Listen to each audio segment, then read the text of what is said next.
What is going on, ladies and gentlemen? It's me again, Sergeant B, and you're listening to another regenerated podcast, regenerating you mind, body, and soul.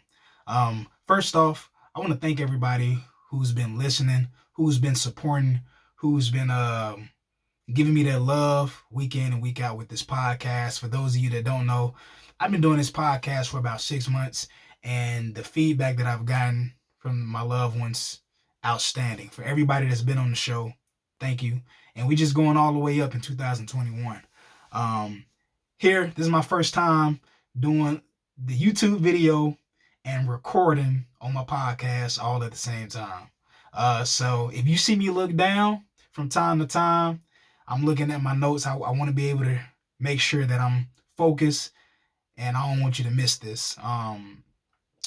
So today's episode is going to be pretty much called Men, It's Okay to Heal, right? It is okay to heal. And just for me on why I kind of picked that title, because of the state of our manhood, I've been seeing a lot of things. You know how it is coming up through the generations. Masculinity is aggressive. Masculinity is hard. It has a hard heart. That's what some of us have been taught. But for me, some things that I've noticed, our current state of manhood, we are actually raising up generations of men and women to become better than we were, to become better than our moms and our dads and our grandparents and so forth, so on. And us as men, we need to begin to change the narrative on what masculinity looks like. You know, coming up, masculinity was one of those things to where, like, I'm hard, ain't nobody gonna talk to me crazy, or I'm a react in such a way where you're gonna remember me and it's gonna cause violence.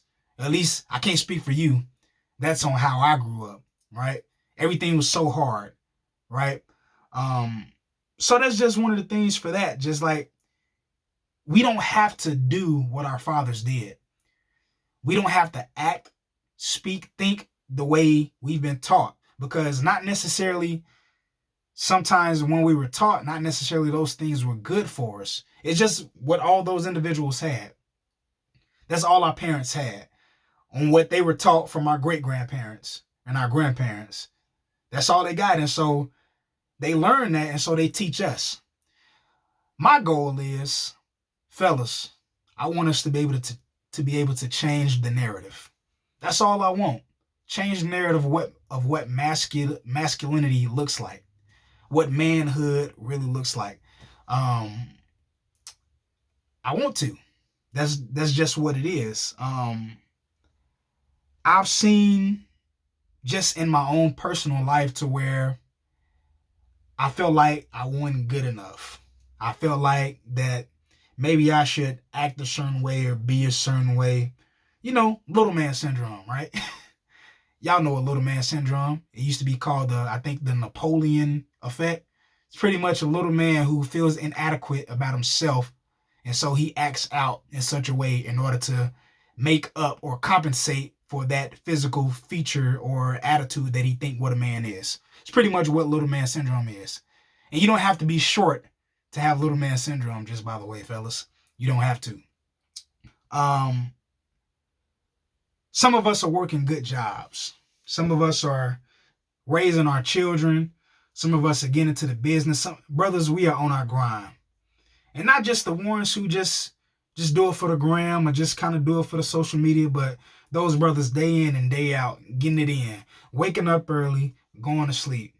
I understand, you know, there are some fathers out there and some men, you don't have to be a father, but we take care of our people. That's what we do. We take care of our people. I know there's some single fathers out there. I know there's some brothers out there who's just getting it in, who are tired and fed up. But in order for us to progress, I feel it's necessary for us to deal with our past and deal with some things that pain us as men deep inside in order to move forward. We need to be able to heal from that. And brothers and sisters, but mainly for my brothers. It's okay to heal.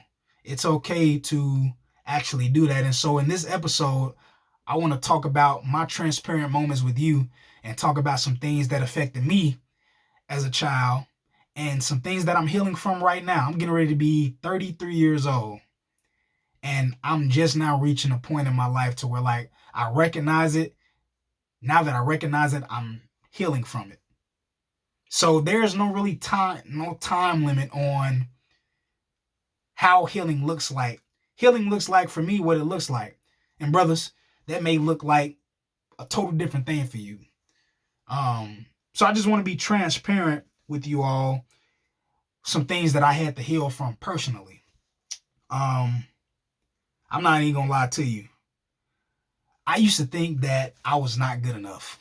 I used to think I had to do everything that the rest of the fellas did in order to fit in. I thought about it. Like, I remember in high school, I played football. If you don't know about coming up in the neighborhood, coming up in the hood, right? You did sports. If you didn't do sports, you did something to stay out of trouble. And so I played sports. I'm not gonna lie to you. I wasn't that good. Like, I worked hard, but I ain't gonna say I was terrible, but I just kind of felt like I wasn't that good. I knew I wasn't getting the D1 scholarship to Ohio State. It wasn't gonna happen. But I played football because it was the thing to do. And also, I felt like I ain't good enough. Just being me. I can remember some times in the lunchroom. You remember back in the day where you used to be at the lunch table and people taking the pen, beating on the table, rapping or singing or whatever. Maybe that was them. I don't know. But then when I come along, I try to do the same things the rest of the individuals are doing, and it just didn't work. And so that kind of messed with my self-esteem a little bit.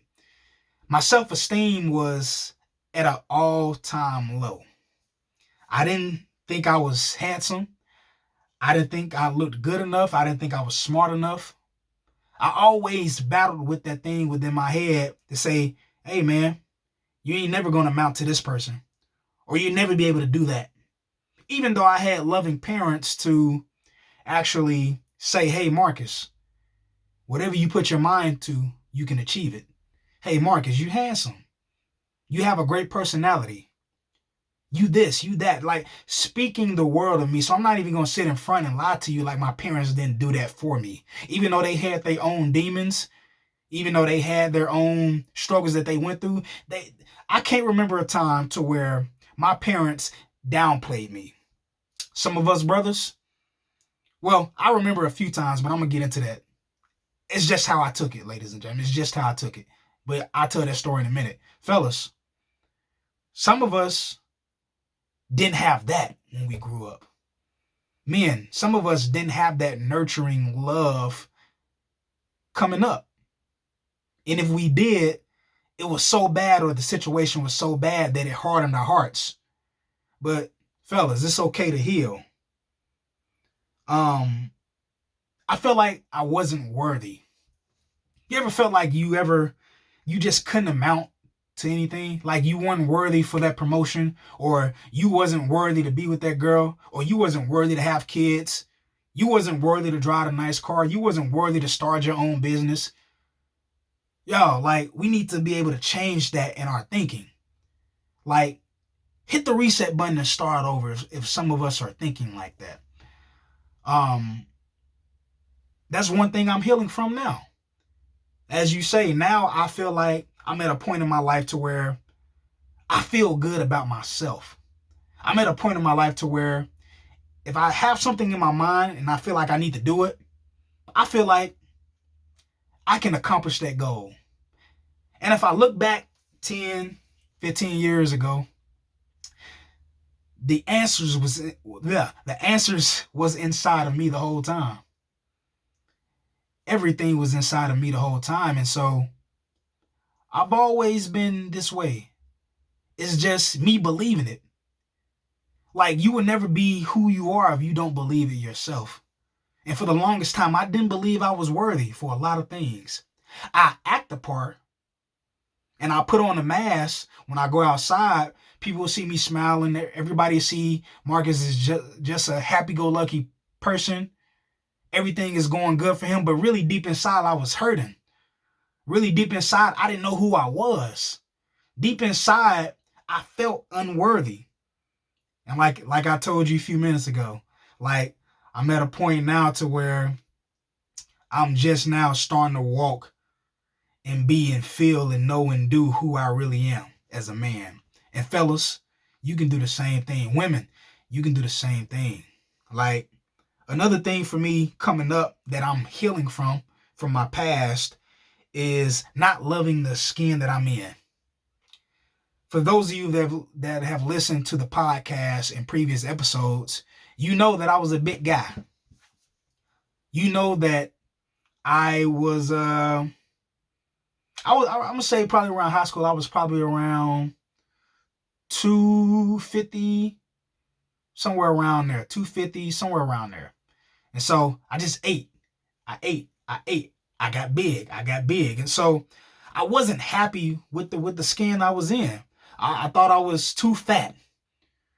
And so me thinking I was too fat helped me. I ain't gonna say help me. I'm gonna say kind of lured me away from having those conversations or being sociable. I was a shy kid. I'm not gonna lie to you. I was shy. But it wasn't because I didn't want to be around people. It was because I was inadequate I felt like I was inadequate of holding a conversation with different people. I felt that I didn't like the skin I was in. I felt like, okay, I'm too big. I can't relate. Or if I'm with some individuals who are older than me, there is absolutely nothing I can add to the conversation. There's nothing I can add to the conversation because they're older than me. Right? So I wasn't happy with the skin I was in. I used to see my father put his hands on my mom. One thing that I'm healing from is me speaking my truth. There was a time, 2006, I had just graduated high school, 2006, and my mom, she went off. She left the house. When she left the house, she wanted me to come with her. She wanted me to get away from the situation. Right? I get home, and this was the only time, besides my uncle passing away, this was the only time that I've seen my father cry. He came back to my room. He said, "Son, have you ever seen me put my hands on your mom?" Just because of the fear that I had in me coming up in that household and the way my dad reacted to a lot of things, I told him no. I just sat back and watched. I sat back and didn't intervene when my mother was getting abused. I just sat back and watched him talk to her like she crazy. Right? I mean, that was their own business, but at the same time, me thinking now, I could have did something about it. I could have said something, but fear, the fear that was in me, I didn't want no parts of that. I didn't want to do anything, say anything, because, man, I seen how you did her. You might do that same thing to me. I felt like such a coward. Both of my parents are passed on. And if there's one thing that I could turn the clock on and redo, if he would have asked me that question now, I would have told him, yes, I've seen you put your hands on my mom. And for me, that was me not being honest. For me, that was being a coward, not speaking up. And so I'm healing from that. I got to speak my truth. If it's true, it's true. I can't help how that individual takes it. But what I can help my actions. I can't help what I say. I'm in control of my thoughts. I'm in control of what I do, say, think, and act. So that's just one thing for me that I could go back. I wasn't speaking my truth. Right? when it came to sex, fellas, we talk about sex and we want to be that one, that's laying it down. We want to be that guy that get all the girls. We want to be him. Um, my vision, or what I envisioned sex to be, was a slurred vision. It was blurry. Here's what I mean. I'm not even gonna lie and tell you the age that I started watching porn, but I was a teenager, either a young boy going as a teenager, one of those. I looked at my first porn, and I see those Magic Mike guys. Let's keep it real, fellas. Let's keep it real. And I see those women they were with just living it, loving it. And so I equated that, okay, this is what love must be like. This is what it must act like. This is how it must feel like. This is how it sounds like. So I would look at me, I'm like,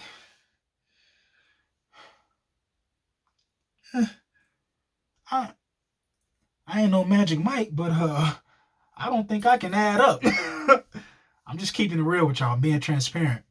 And so that made me, just because they were in an entertainment business, that made me feel like, man, I'm not good enough for this girl. I'm not good enough for this relationship. Fellas, some of us, and that's just my life, because I haven't had a horror story life, but I know some fellas, I know you have been through hell and back. Some of you all have dealt with some addictions. Some of you all have dealt with a lot of things that only you know and only you can fix. Another thing that I'm healing from, people taking advantage of me. As you can see by my countenance, I feel like I'm a loving guy. If anybody came and asked me for water and it was my last bottle, I give that person the water and I have to find my water somewhere else. One thing that has held me back from living my best life is not establishing my own boundaries. It's like people can say anything and I was gullible. People can do anything and I go with it. If they say jump off a bridge, I'm going to ask them how high. If they say go into the cave, I'm going to tell you how deep you want me to go in the cave. I got you. And when there is no boundaries set in place for you, people are going to take advantage of your money. People are going to take advantage of your time, your efforts. So it's important. In my past, as a child, because I wanted everybody to like me, because I wasn't happy in my skin, I wasn't good enough in my thoughts, so I act a certain way, and people feed on to that energy. People who want to suck that energy out of you, they know exactly what the individual is going through or feel like, so they're going to take advantage. They're going to run with it. It ain't going to be a good day for you because you're going to be left alone. Those individuals that I thought were my friends, I was so nice and, they don't care. Not saying that y'all heard this on the last episode, not saying that they were terrible people, but they didn't care. I mean, I let them do it. So it ain't really their fault. Was it fucked up? Yes. But I gave them the reins to say anything to me, and I accept it. Fellas, I know some of y'all just not gonna sit there and take whatever anybody says to you, but you deal with something, and you have to heal from that something. You understand what I'm saying? You have to. It's imperative that you do. So here's what healing looks like for me. It looks like having those hard conversations. You can ask my wife. We have hard conversations. I don't run from hard conversations. A lot of us run from hard conversations because we don't want to undig the past. But the key to our success and the key to our healing is digging up the past, digging up old conversations. Why am I this way? Why do I think this way? Yeah, that's honest. When you agree? Like, it looks like for me putting my ego aside, putting my pride to the side and say, you know what, I need help. Fellas, it's okay to be vulnerable. We think this thing about masculinity is all hard and vicious and, I got this. I can do it on my own. But when we feel like we have the world on our shoulders, we can't do it by ourselves. I'm going to just be real. Now, granted, I understand that those people that we are connected to, they might not have our best interests in mind, our best interests in mind.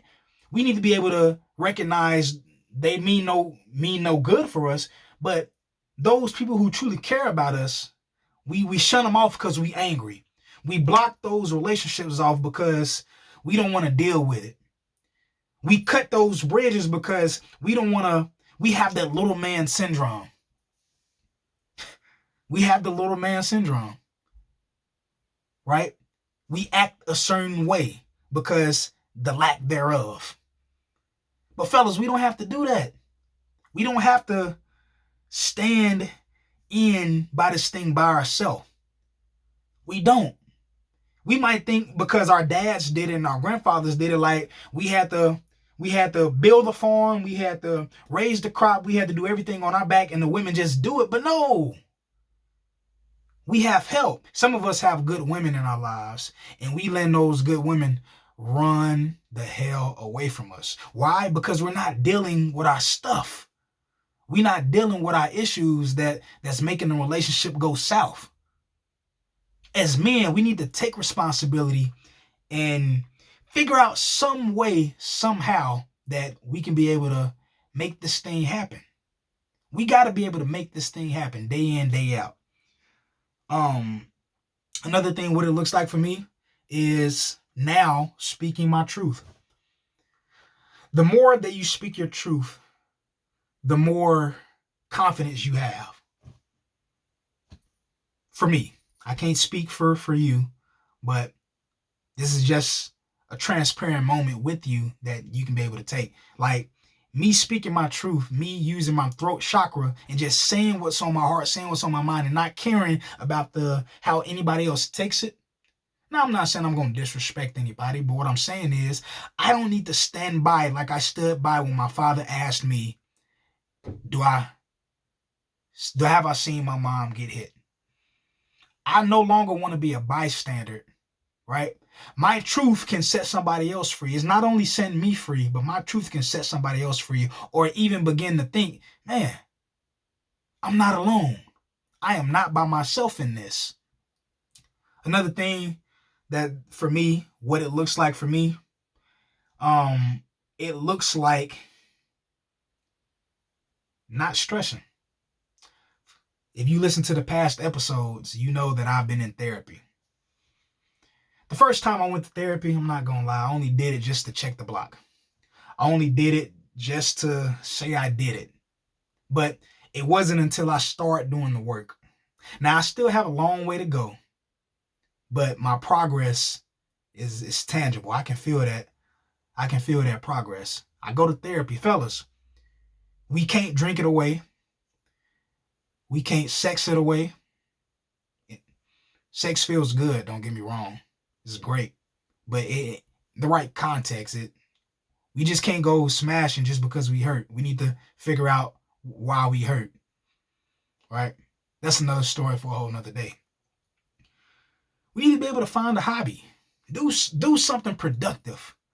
I was always told as a kid, like, if my mind is idle, like, then that's where shit goes south. I've learned that a lot of times. I've learned it. I've even felt it. Even right now in my life, if I'm not doing something productive, like, my wife will tell you, like, I'm all over the place. There is no rest in sight because I'm all over the place. We need to be able to take that. Some of y'all that's been through this stuff, y'all know what I'm talking about. Only you know what you need to heal from. Only you know those conversations that didn't make you feel good. Only you know those relationships that you got in. Only you know. Like, I can go down the list and think of examples and talk about examples on how people can be affected by things, but that's going to take too long. And it's going to look different for different situations and different people. But I will tell you this: pain has no boundaries. It doesn't matter if you white. It don't matter if you black. Doesn't matter if you gay. Doesn't matter your religious preference. Pain is pain. The same way somebody gets depressed that's living on the streets is the same way the millionaire can be depressed. The same way that person on the streets can have joy is the same way that millionaire can have joy. So ain't no circumstance to it. It doesn't matter what neighborhood you from or how you came up, but it matters on how you react to it. It matters on how you change if you decide to change. So change from it. Do something with it. Be better. Act better. Because like I said earlier, we're raising men and women now. Even if you don't have any kids, somebody's watching you. It doesn't have to be a direct connection with a child to you. One of your coworkers or one of your partners, they can be like, hey, they can see your life and what off of how you live, and they can affect the way they raise their kids. We're raising generations. We're raising the bar. Fellas, we have to change the narrative. We have to be able to recognize our shortcomings, the things that made us feel the way we feel, and change it. Because all the media does, we'll talk about the media right fast, and then I'm going to be out your hair. All the media does sometimes is magnify the problem. Yeah, they'll give you a little bit of solution, but they'll magnify the problem. Seems like the number one individuals who are killing themselves by suicide is who? The man. It don't say black man. It don't say white man. It don't say purple man. The man. Think about it. I'm going to let you marinate on that. So I encourage you, whoever you are, wherever you are, whatever situation or circumstance that you're in, I don't care, you white, black, gay, none of that shit. But what I do care about is that you heal. Because it is okay to heal. It is okay to get help. You're not doing this by yourself. Once again, ladies and gentlemen, you're listening to another Regenerated podcast, regenerating you mind, body, and soul. This episode has been sponsored by Soul Vibes, Eternal